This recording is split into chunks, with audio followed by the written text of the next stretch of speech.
What does it mean to plan your family? What happens when you get a family you didn't plan? Or you plan a family that doesn't happen? At the 7 Domains of Women's Health, we are taking on the huge and critically important topic of family planning. Every person has had a family plan. It may be as vague as, I want children someday, or it could be as focused as, quote, we are at very high risk for conceiving a child with a lethal genetic disease, and we are choosing to do IVF with pre-implantation genetic diagnosis so we can choose a child that won't suffer from that tragic disease. That is the ultimate in family planning. Now, I'm reminded of the ancient Yiddish proverb, modified here. Woman plans, God laughs. Of course, most children that are unplanned are very wanted.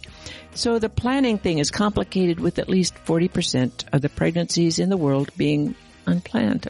I'm Dr. Kirtley Jones from Obstetrics and Gynecology at the University of Utah, and I'm a reproductive endocrinologist, and I've spent my career thinking and clinically practicing family planning. I've had as my professional North Star that every child deserves to be wanted and planned for, and every person deserves to have the child or children that they want. And with me is my co-host and expert in women's health, Dr. Katie Ward. Katie has a doctorate in nursing practice and a PhD in anthropology and a clinical practice in women's health. We met years ago, once upon a time, in a family planning clinic. How perfect. Perfect for this topic. The World Health Organization statement on family planning says, quote, family planning allows individuals and couples to anticipate and attain their desired number of children and the spacing and timing of their births. It is achieved through the use of contraceptive methods and the treatment of involuntary infertility.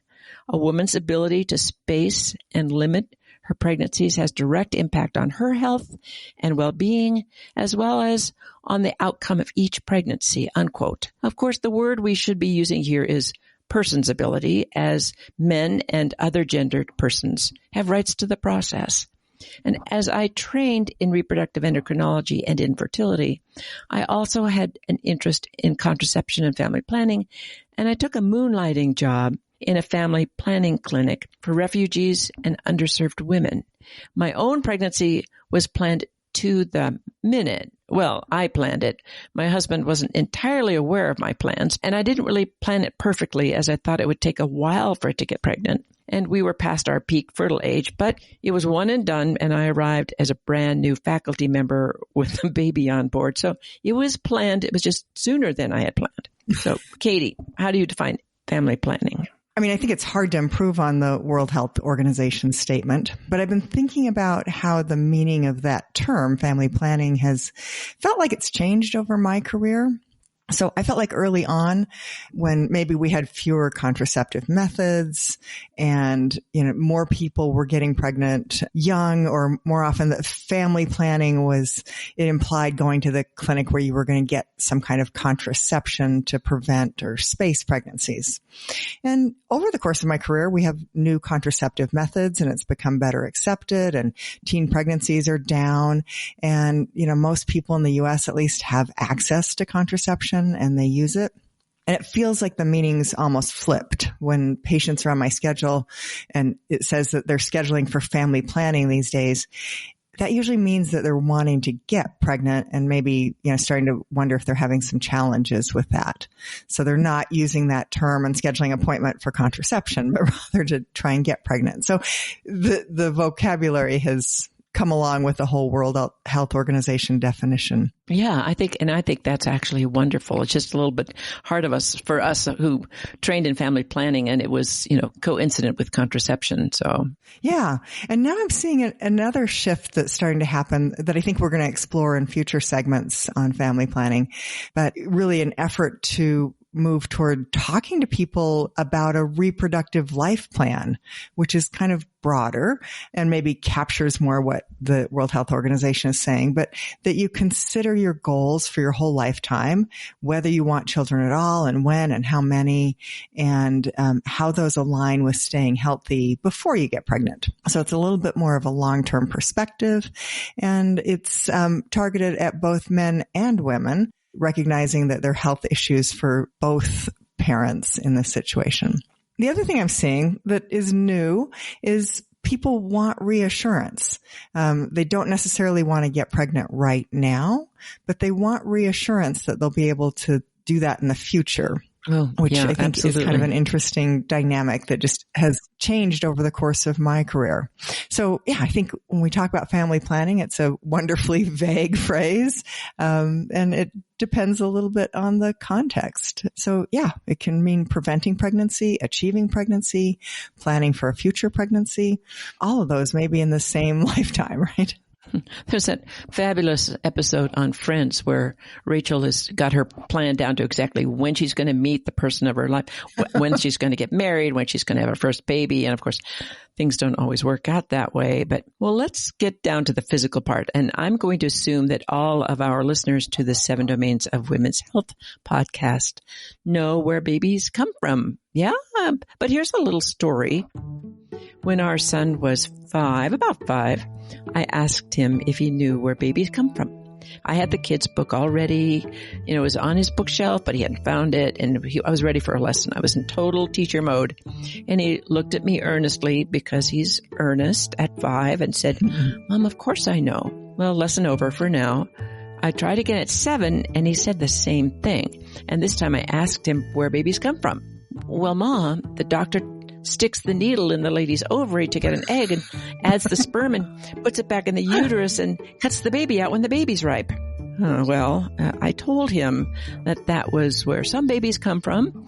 He was paraphrasing what he imagined he heard over the phone because I was an IVF doc and I was often gone on weekends for egg retrievals and embryo transfers.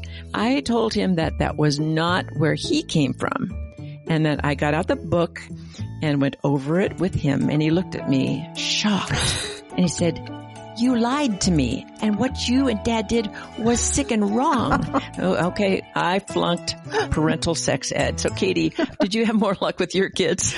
Oh, well, maybe I did. They I don't know.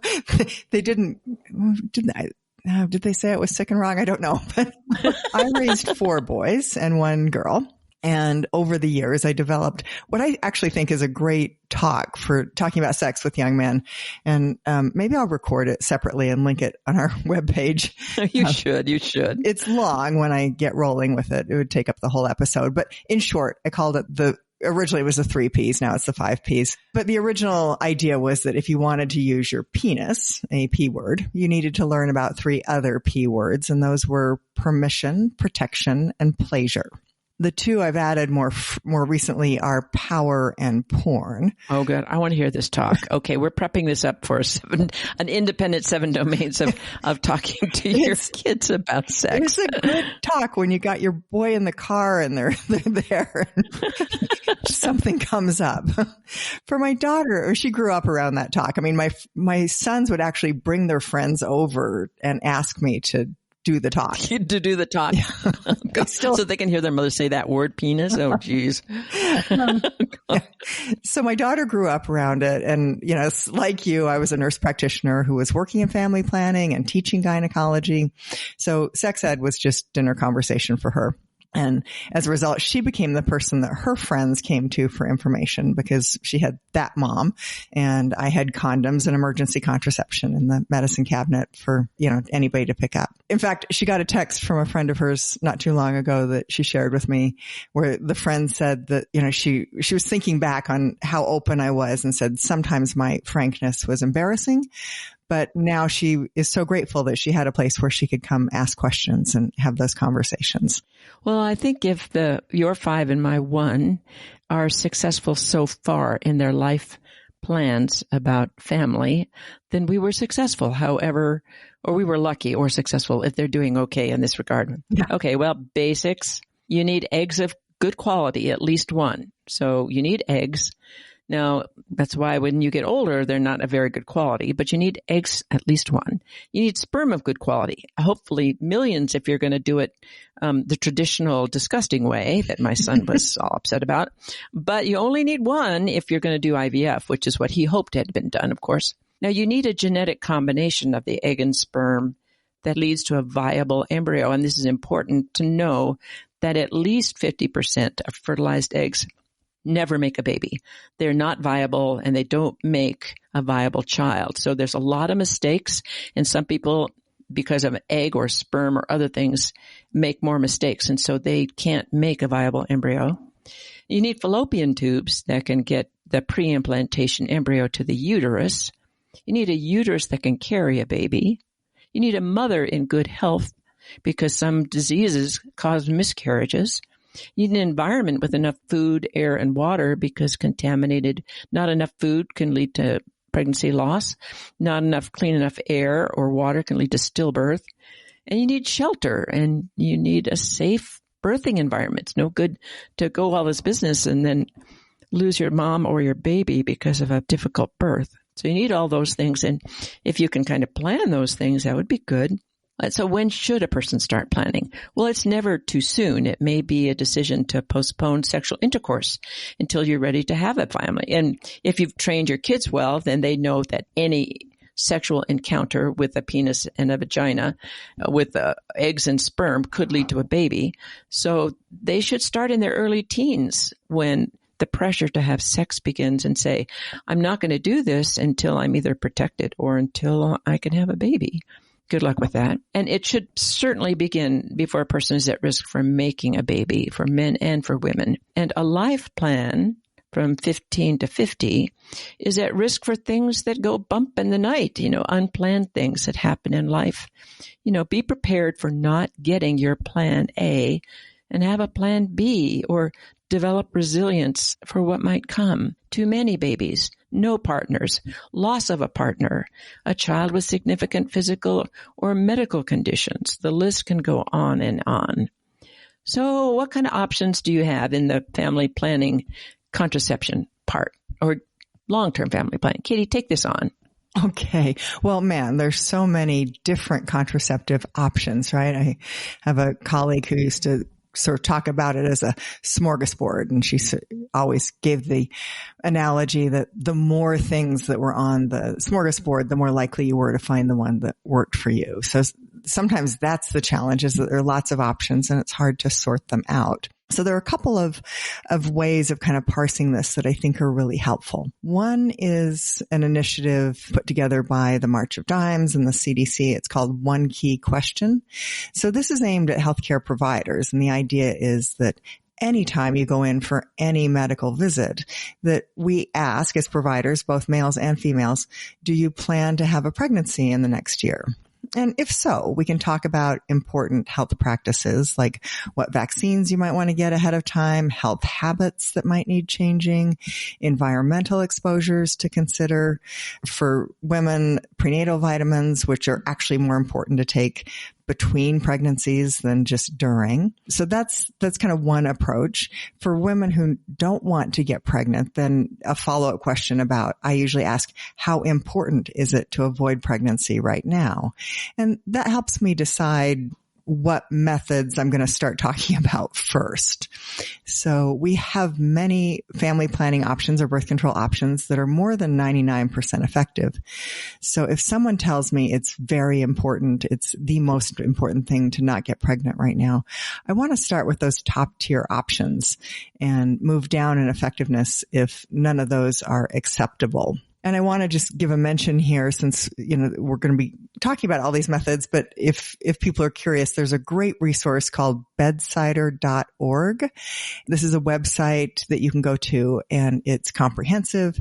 It has all kinds of really cool tools for comparing methods, seeing how they work, how they fit in your life, what they might cost, what are the side effects, all the things that you need to know to figure out what's going to be best for you at this time in your life. And Curtly, you taught me this some time ago, that nobody uses just one method in their whole life. you have different methods for different phases. Absolutely. Sterilization is the only thing that's permanent, and everything else is temporary, and some things fit better at different times than others. So bedsider can be a nice resource for, sorting out, given all those goals, what's going to be the thing for you right now. I know we're going to touch on a lot of methods throughout this series, but I do want to go off on a little tangent right now about the physical effects of hormonal contraception. And that's because this feels really urgent to me. I'm seeing a really common set of concerns that patients bring into clinic.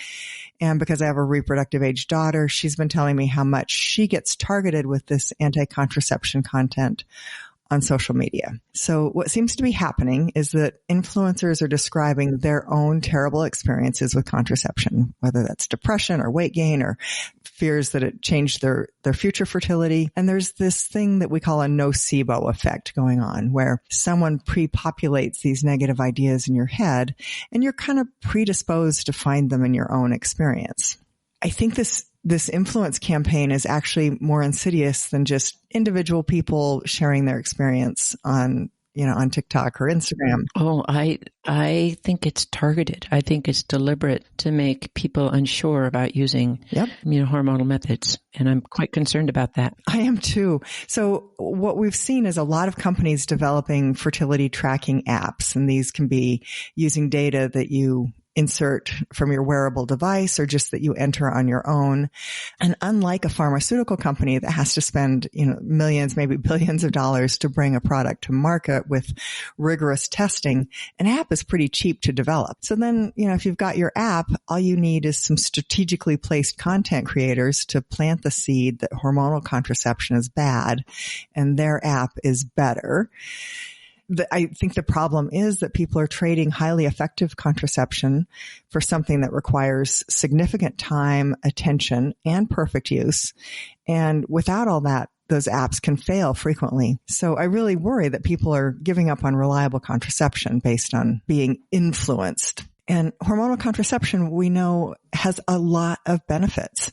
First and foremost, and I don't think we talk about this enough, it cuts your risk of ovarian cancer up to half if you use it for just a few years in the course of all your reproductive years. And it reduces your risk of many things that can lead to infertility. So currently, you were just talking about what you need to get pregnant. Women who use birth control pills have decreased risk for ovarian cysts, endometriosis, PID, and ectopic pregnancy. And these are all things, or the treatment of these things can cause fertility challenges down the road. So in many ways, pills help preserve your fertility by protecting you from some of those conditions. People who use the pill or the patch or the ring, sort of wearable pills, have fewer menstrual cycle related complaints like cyclic migraines and PMS, and they have control over when they have a period. And since the Affordable Care Act, many pills are available for free. So I want to sing the benefits of birth control pills a little bit. Oh, yeah. And then the other thing that I think about is, kind of with my anthropology hat on, is that modern women in first world countries are ovulating 4 times, maybe more than 4 times as often as our ancestors did. Prior to modern contraception, most women spent the bulk of their reproductive years either pregnant or nursing, and they didn't ovulate as frequently. And we know from studies on women who never had children and that have frequent uninterrupted ovulation that they're at increased risk for ovarian cancer. So it does drive me a little bit crazy that we talk about natural family planning, that naturally ovulating month after month is not natural. It's not what we were really designed to do. We were designed to have breaks from ovulating for extended periods of time. Years and years. Yeah. We often breastfed for years, and that was the only way children could survive. And of course, many of our children died. And so what is natural isn't particularly desirable. Yeah. So anyway, thank you for letting me just get on my little soapbox about hormonal contraception because... Well, this is the physical part. So this is all physical. We're good. Well, so what happens if it doesn't work out as planned? Let's say you're using this super app, which takes much time every single day. Taking a pill takes a nanosecond, but doing these apps, you didn't do it exactly, or you just had somebody who was so convinced they wanted to have sex that you didn't play by the rules, which is a guarantee that it's not going to work and you're going to get pregnant. And that's where plan B comes in, not necessarily the product, plan B, but your plan B, your planning B. If you become pregnant and you feel you cannot medically, socially, economically, or physically raise a child, you do have options. And in this country, abortion is an option, adoption is an option. And there are ways, if there are physical, economic, or medical risks to you, that you may choose to work around with your clinician. So you need to be able to act on your plan B, particularly if you're using a method that is not 100% successful, which is hard. So how do you make a plan? Maybe for personal, psychological, social, or religious reasons, you choose not to make a plan. Absolutely say, I'm going to let come what comes. Okay, fine. In the history of humankind, people have been planning their families for as long as we have documented records or paleontological records. So people have had pretty strong ideas about whether they wanted or didn't want children.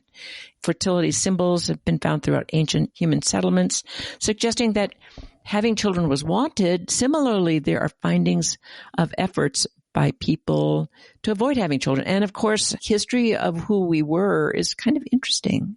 Yeah, I mean, it's so important.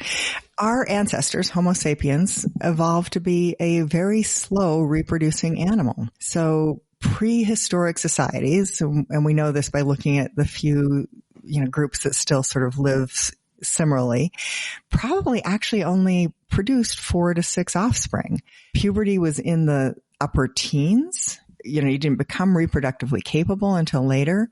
Babies were breastfed, as we talked about, for 3 to 4 years exclusively.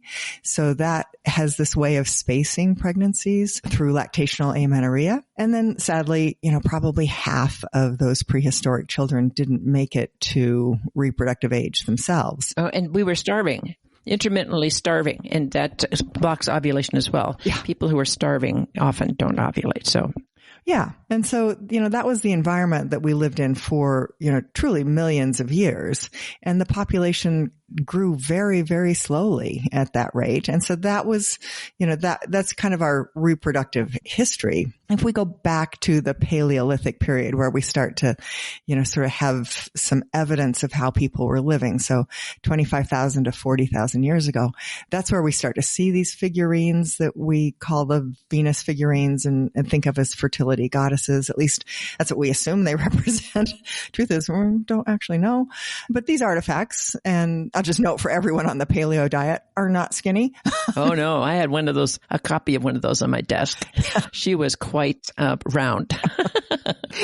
Very round. Another podcast, but I think, if you're going to have 6 pregnancies and you hope that 3 babies survive, you really might be wishing for fertility. And, that's hopefully what those little figurines are there for. But as humans became more settled and life revolved around agriculture and increasing urban centers of activity, puberty began to get younger and younger. People became reproductively mature earlier. Breastfeeding was shortened or maybe passed off to somebody else altogether, and fertility rates increased. And I always think of Queen Victoria, who very famously hated being pregnant.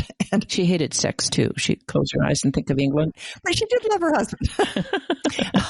Sorry. But she had 9 children who survived. And I think what that brings up is that sooner or later, human societies need to start to think about how do they restrain family size. So, if you're having 10 or 17 pregnancies in a lifetime, that's very different than the conditions that our ancestors were in. So what we do know is that humans have been trying to manage fertility for thousands of years that we have records.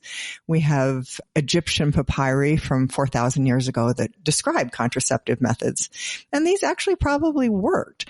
They had ingredients, acacia, that ferments into lactic acid, which is spermicidal. And it was often mixed with some other yucky stuff. Dung might have been spermicidal too. I work in a unique way. Yeah, just get away, stay away. But there are medical texts from all around the world that list dozens of kind of contraceptive methods. And we have historical records, again, from all across the globe that describe herbal remedies that bring on delayed menstruation. So without a positive pregnancy test, being late and being pregnant were indistinguishable. So healers would know that herbs that you collect and brew into a tea might bring on your menses. And they didn't see these as causing an abortion, but just bringing about a late menstruation. And there was one, silphium, that was in northern Africa that was very effective, maybe as a contraceptive. It worked by preventing implantation. And it was, for that reason, it was really desired, and it was worth its weight in silver, the records say. The coins were stamped with this herb on it, and it was harvested actually to the point of extinction. So humans have been using medicines as contraceptives for as long as we have written records. And this is critical because pregnancy and childbirth were dangerous, as we've talked about. So if you have a 2.5% chance of dying with each pregnancy and you have 9 or 10 pregnancies, that gives you, the odds of like 1 in 4 that you're going to die in the process of giving birth over your lifetime. So spacing pregnancies, delaying them when you weren't healthy, or preventing them when you already had as many children as you could feed, it was survival.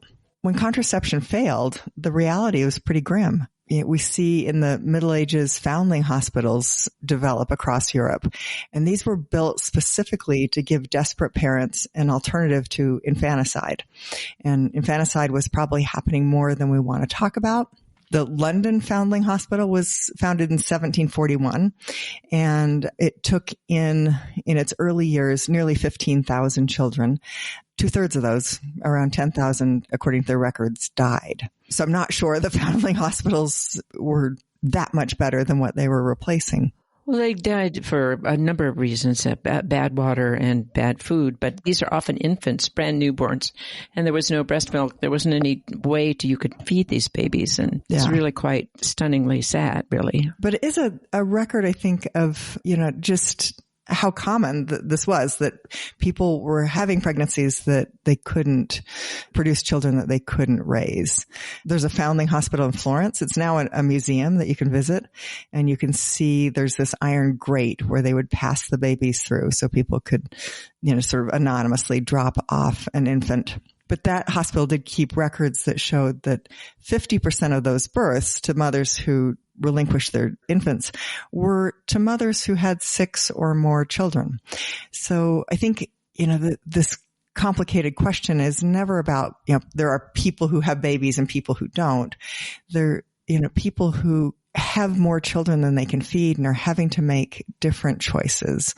And humans have always sought to control, when they had children. What's changed now is not the desire to plan. It's that we finally have safe, effective methods to do it. And we've really, as you mentioned earlier, we've really seen a change from when I started practicing 40-some years ago, 50 years ago, in what was available and how good people were in using them. Yeah. So I think we're really seeing a change just in my career. Well, so here we are in the 21st century, so let's make a plan. So children, not ever. That's your choice, or you and your partner's choice. No children ever. Certainly that's chosen by priests in some religions, and other persons may make that choice for personal or medical or genetic risk factors. And they may completely abstain from sexual behaviors that could create a pregnancy. Or there's the option for permanent sterilization for men and women. It's not perfect, but it's getting there, with a failure rate of about maybe 1 in 1,000 sterilizations. And the option for pregnancy termination or adoption or happily resolving that you're going to raise that child exists. Well, what about children's not now, not this month, not this year, pretty soon, or not for years? How one chooses the method, and Katie, you talked about this before, how you choose the method is a function of how soon you want a baby and how badly you want to prevent a pregnancy. So you can use methods such as condoms or barrier methods, which are not highly effective. And the risk of failure is that you have a child just a little bit early, and that might be perfectly welcome for you. Not what you planned. You're planning on moving to God knows where and getting settled and then have your baby. That was me. But it came on the way. So there you go. or not for 10 years for really important reasons, waiting for a kidney transplant or a heart transplant, and you want it to be highly effective. And then you need methods like an IUD or an implant with failure rates of about 1 in 1,000 equal to sterilization. Male methods may actually be on the horizon for methods that are going to be effective as oral birth control pills. And if you combine, if both men and women are using something, then you get diminishingly tiny chances of a pregnancy happening. But don't wait too long for women over 40, as the option will close unless you want to use something like egg donation, in which case the options stay open for a pretty long time. Let's say you want a baby right now. If you're healthy and financially and environmentally stable enough, make sure you've got your vitamins and make sure you get your vaccinations, and then get started with unprotected intercourse or a sperm donor or an egg donor or IVF. If the ordinary way, thinking back to my son's sex ed, doesn't work, have a backup plan. So I'm thinking of a postcard that I have in my fridge from Angry Birds, and it says, "It was a calculated risk, but man, am I bad at math." So kind of know how likely things are to happen. We're going to talk about this in the intellectual domain. We'll talk more about numbers, but it's good if you want to plan your family, you got to have a plan. So make a plan. And we're going to be exploring all 7 domains of family planning, and hang in there with us on this powerful idea, planning your family, wherever you get your podcasts, or hang with us at Women's 7, WOMENS7.com. And we're grateful that you're with us, and we want all of our children planned, wanted, or not, as we think about how to be healthy and happy women and men and families going forward.